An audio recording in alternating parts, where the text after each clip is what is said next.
আল্লাহ, আমি আপনাকে কোথায় হারিয়ে ফেলেছি? আমি তো আপনাকে পেয়েছিলাম, তাই না? তাহলে আজ আমি কি করছি? আপনার জন্যই তো আমি দুনিয়ার মোহ ত্যাগ করতে চেয়েছিলাম। আমি তো ক্ষণস্থায়ী সুখ চাইনি। তবু আজ কেন আমার হৃদয় আপনাকে অনুভব করে না? আল্লাহ, আমি তো দুনিয়ার লোভ করিনি। আমি শুধু আপনাকেই চেয়েছি।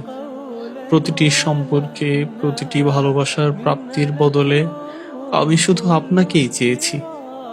আমার প্রতিটি নেক কাজ ছিল আপনাকে পাওয়ার জন্য। তাহলে সেগুলো কোথায় গেল আল্লাহ? আমার জীবনের সেই সুন্দর সময়টা কোথায় হারিয়ে গেল?